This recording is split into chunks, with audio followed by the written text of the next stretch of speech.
All right, get ready, because today we're doing a deep dive on right to repair. But this one has a bit of a tasty twist to it. Okay. We're talking about a win for, well, anyone who loves ice cream, really. Interesting. Yeah, it all started with a broken McFlurry machine. Oh, wow. Who knew that the fight for our right to fix stuff could get so frosty right now? Uh-huh. Yeah, it's a pretty fascinating case study. Yeah. Really shows how laws like the DMCA, the Digital Millennium Copyright Act, Right. can have some pretty unintended consequences. Okay, so the DMCA. Yeah. I've definitely heard of it. But honestly, it always sounds a little intimidating. Can you break it down for me in plain English? Yeah. What is it and why should we care about it? You're definitely not alone in feeling that way. Okay. Legal jargon. It can be a bit of a headache sometimes. Yeah. Basically, Section 1201 of the DMCA says it's illegal to get around digital locks on stuff. The locks that are there to protect copyrighted works, even if you're just trying to repair something that you own. The argument is that these locks, they're protecting intellectual property. Right. But the thing is, in practice, it often means you're forced to go through the manufacturer for repairs.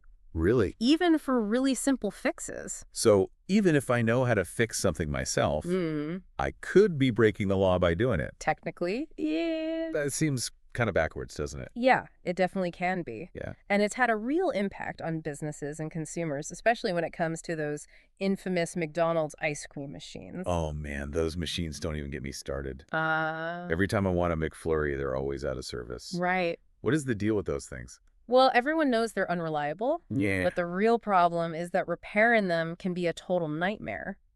Ugh. Thanks in part to these digital locks we were just talking about. Really? Yeah, the U.S. Copyright Office, they actually called out these machines as a prime example of how the DMCA can actually hurt consumers. Okay. By making it harder to repair things. So it's not just that the machines break down all the time. Right. It's that they're designed to be difficult to fix. Exactly. Unless you're like an authorized technician or something. Pretty much. Man, that sounds so frustrating. Yeah, it is. For McDonald's owners, for customers, everywhere. For everyone. Yeah, you're right. So these... the Taylor Company machines. Right, the Taylor Company machine. Yeah, they use these really cryptic error codes. Oh, yeah. That are really hard to understand without, Without the right training. The right training, yeah. And even if you can figure out what's wrong, getting into the service menu to fix it requires either a special tool from the manufacturer or a secret key combination. Wait, a secret key combination? Yeah. Like, I need a cheat code to fix an ice cream machine. Pretty much. That's wild. It's crazy, right? And it gets even more complicated because this key combination, it can change with every software update. What? Every time the firmware is updated, So they're constantly updating it. It can happen, yeah. Oh, man. So McDonald's owners are just stuck, huh? Yeah, pretty much. At the mercy of these technicians and their high prices. I bet every minute that machine is down is just money lost. Oh, yeah. Not to mention all those disappointed customers. Exactly. That's got to be rough. It is, and that's why this recent ruling from the U.S. Copyright Office is so important. Okay. They actually made an exemption for repairing commercial food equipment. They basically acknowledge the fact that these digital locks, they're hurting small businesses. So it's a win. It is. For ice cream lovers and McDonald's owners. For sure. But this is just, the tip of the iceberg. Yeah, it's just the beginning, right? Yeah, because these digital locks, they're not just on ice cream machines. Right, they're everywhere. Everywhere, yeah. Think about all the other appliances and devices we use. Right. Refrigerators, ovens, coffee makers. All of it. They all use software now. Yeah. Digital locks. Makes you wonder about our right to repair these things. Definitely raises some questions. If we can do it ourselves. Yeah. Or take them to an independent repair shop. Right. Seems like a pretty basic right. To be able to fix the stuff that we own. For sure. I bet not everyone sees it that way, though, right? You're right. Not everyone does. This whole issue. Yeah. It's become a battleground, really. Okay. Between folks who are all about consumer rights and those who are really focused on protecting intellectual property. Huh. I'm interested. Yeah. Let's break down those arguments a little bit. Okay. Who are the major players in this right to repair debate? Yeah. And what are they worried about? Well, on one side, you got consumer advocacy groups. Okay. Like Public Knowledge, iFixit. Right. They've been pushing really hard. Yeah. For these exemptions to the DMCA. Their argument is that consumers should have the freedom to fix their own stuff. Makes sense. Especially when you think about preventing e-waste, supporting local businesses. That's a good point. Who wants more landfills full of stuff that could have been fixed? Right. Nobody. And supporting local businesses is always good. Yeah, for sure. So who's on the other side? So on the other side, you've got mostly industry groups, okay, like the Entertainment Software Association and the Motion Picture Association. Right. They've been very vocal about opposing right-to-repair laws. What's their reasoning? Well, their argument is that these digital locks are absolutely crucial for protecting their intellectual property and preventing unauthorized copying and distribution of software. So they're worried that if people can just bypass these locks easily, it could lead to more piracy and copyright infringement. I get that. That's a valid concern. Yeah. But there's got to be a way to balance that with, consumers' right to repair. That's the question. Where do we draw the line? Exactly. Between protecting intellectual property and empowering consumers to fix their stuff. That's the million-dollar question, isn't it? It is. And that's where this McFlurry machine ruling gets really interesting. It's like, I don't know, it's like this little microcosm of the bigger right to repair debate. It is. And it's playing out in the most unexpected place. Exactly. So it's like a legal thriller with sprinkles on top, right? Yeah. But this ruling, it's about more than just ice cream. Oh, yeah, for sure. It sets a precedent that could have ripple effects across other industries. Absolutely. Okay, I am hooked. Good. We need to dive deeper into those wider implications. Okay. But first, all right, so let's zoom out a little bit here. Okay. And talk about those ripple effects you mentioned. What other industries are dealing with this whole right to repair thing? Well, the stakes are really high, especially when you start thinking about industries like agriculture and healthcare. Interesting. Like, imagine a farmer, right?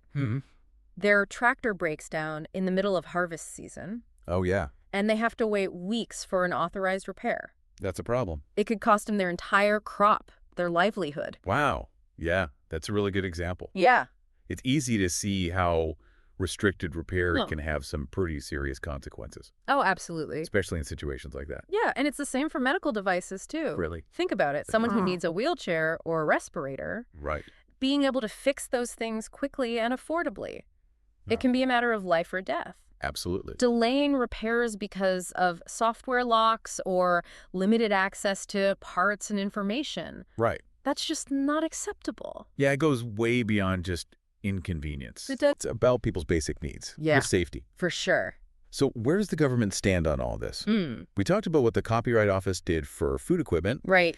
But what about broader legislation? Yeah. That deals with the right to repair in other industries. Well, there's definitely been a growing movement for right to repair legislation at both the state and federal level. Really? Yeah, actually several states have already introduced bills that would force manufacturers to provide access to repair manuals, diagnostic tools, spare parts. To consumers? Yeah, consumers and independent repair shops. Okay, that sounds pretty promising. It is. What are some of the arguments people are making in support of these bills? Well, the folks who support them, they often talk about the economic benefits. They argue that more repair options for consumers could lower costs, boost competition, and even create jobs. Create jobs. Yeah, in the independent repair sector. Oh, okay, that makes sense. Yeah.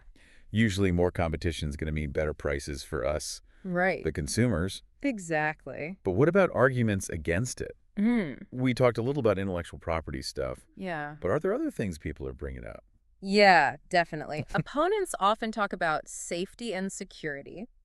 They say that letting unqualified people mess around with these complicated devices could cause malfunctions, injuries, even security vulnerabilities. That's a good point. I hadn't really thought about that. Yeah. But it seems like there's got to be some kind of middle ground here. I think so. Right? Where you can balance those concerns with people's right to repair stuff. Absolutely. I mean, one idea is to have different levels of access, right? Yeah. So maybe basic repairs, anyone can do those. But the more complex stuff would need some kind of certification or authorization from the manufacturer. Another idea is to make sure Manufacturers provide those safety-critical components Right.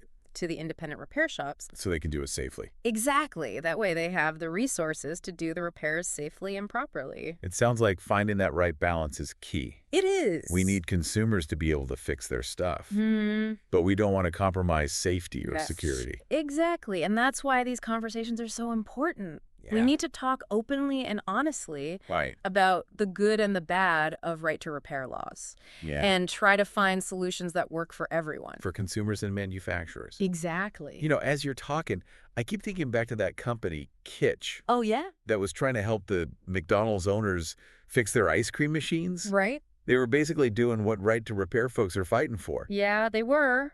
But they got a lot of pushback. They did. It's like this issue always pits small businesses and innovators against these huge corporations. That's right. The Kitch story. Yeah. It's a perfect example. Really is. Of the challenges that innovators and small repair businesses face when they try to enter a market that's already controlled by these big manufacturers. It's like David and Goliath.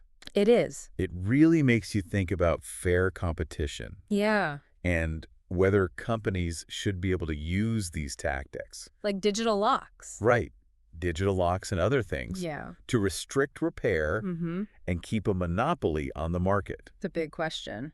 It is. It doesn't seem right. It doesn't. It's like they're trying to control the whole thing. From making it to fixing it. The whole ecosystem. Yeah. And consumers are just stuck in the middle. They are, but that's why this movement... The right-to-repair movement. Yeah, it's gaining so much traction. It is. Consumers are starting to realize what's going on. Yeah. They're demanding more control. Over the things they own. Exactly. And it's not just about money. It's not. It's about having the freedom to choose who repairs your stuff. And how it's done. Exactly. It's about taking ownership of the technology. That's such a big part of our lives now. It is. And if we can't fix it ourselves or take it to an independent shop, it just gives all the power to these companies. A handful of companies, yeah. That's a scary thought. It is. I mean, that's the heart of the issue. Yeah. Power dynamics. Power. Who gets to control the technology that's shaping our world? That's big questions. Big questions, yeah. So where do we go from here? What are the next steps in this whole fight for the right to repair? I think the most important thing is to keep talking about it. Keep the conversation going. Exactly. Make people aware. Raise awareness, And put pressure on lawmakers to do something about it. To make laws that protect consumer rights. Okay, so what can our listeners do to actually get involved in this? There's a lot they can do. Okay. There are some great organizations out there, like iFixit, the Repair Association. They're doing amazing work advocating for these laws. Really? Yeah, they provide resources, they organize campaigns, they connect people who are passionate about this. That's great. So even just spreading the word about their work can make a real difference. So it's about individual action. It is. And collective action. We can all do our part. Yeah. But it's not just about lobbying for laws, is it? It's not. We can also make choices in our own life. In our daily lives. Yeah, that support this. Yeah, absolutely. Like what? Well, we can think twice before throwing out a broken device. Okay. Maybe there's a way to fix it yourself or find someone who can. Right. We can support local repair shops. Yeah. Choose products from companies that make their stuff repairable. It's about changing our mindset.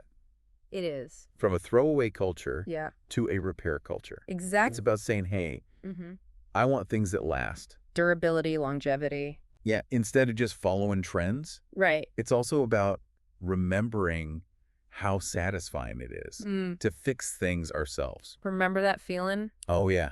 Taking something apart. Yeah. Figuring out how it works. Totally. Putting it back together. It's empowering. It is. To know that you don't always need the manufacturer. You don't have to rely on them. You can do it yourself. Exactly. And that's really what this movement is all about.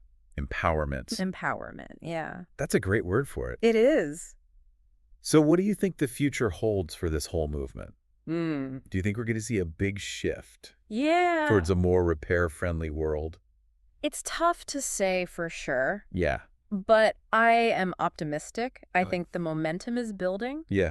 And the conversation is definitely shifting in favor of consumers. It feels like it. Yeah. This whole McFlurry machine thing. Right. Feels like a turning point. It does. It's a whim. Even if it's a small one. Yeah, a small victory. It shows us that change is possible. Exactly. It's a reminder that even the most unexpected things, like a broken ice cream machine, Yep. can spark something, Yeah, can lead to real change. they can. Speaking of real change, Okay. I think it's time to wrap up this deep dive Sounds good. with some final thoughts Okay. about what all this means Right. for our listeners and for the future of technology. Okay, so we've covered a lot today. We have. Broken McFlurry machines, right, to repair for farmers, healthcare, all sorts of stuff. It's a big issue. What's the one thing you want listeners to take away from all this? You know, I think it all comes down to empowerment, giving people the tools and the freedom to take control of the technology that they own. It's about not being a passive consumer anymore. Right. We're not just at the mercy of these big companies. Exactly. We have a right to understand our devices, to maintain them, repair them. It's about taking ownership. It is. And, you know, it's also good for the environment. Oh, absolutely. If we can repair things instead of just throwing them out, Yeah. that's a huge win for sustainability. Definitely. It's crazy to think What's crazy? that we started this conversation talking about ice cream machines. Right. But it's really opened up this whole can of worms. It has. About consumer rights, corporate power, the future of technology. That's what I love about these deep dives. Me too. We start with something specific. Yeah. But it always leads to bigger questions. It all connects. It does. Right. To repair is just one piece of the puzzle. And that puzzle includes data privacy, antitrust laws. All of it. The whole nature of innovation in our digital world. It's a big puzzle. It is. And we got to solve it together. We do. Consumers, lawmakers, innovators, businesses. We all have to work together to make sure that technology serves us, not the other way around. So to everyone listening out there, stay curious. Staying informed. Stay engaged. So important. The right to repair needs you. It does. It needs your voice. Your actions. Your support. Next time something breaks, don't just toss it. Right. See if you can fix it. Yeah. Find a local repair shop. Support the companies that are doing the right thing. Exactly. Every little repair helps. It does. It's a step towards a better future. More sustainable. More equitable. More empowering. Absolutely. Who knows? Maybe someday soon. Yeah. We'll all be enjoying McFlurries. Made by machines that are easy to fix. Now that's a future I can get behind. Me too. Thanks for joining us on this deep dive. It was fun. Into the right to repair. Yeah. Hope it got you thinking. And inspired you to take action. Keep on learning, keep on questioning. And keep on fixing. We'll see you next time.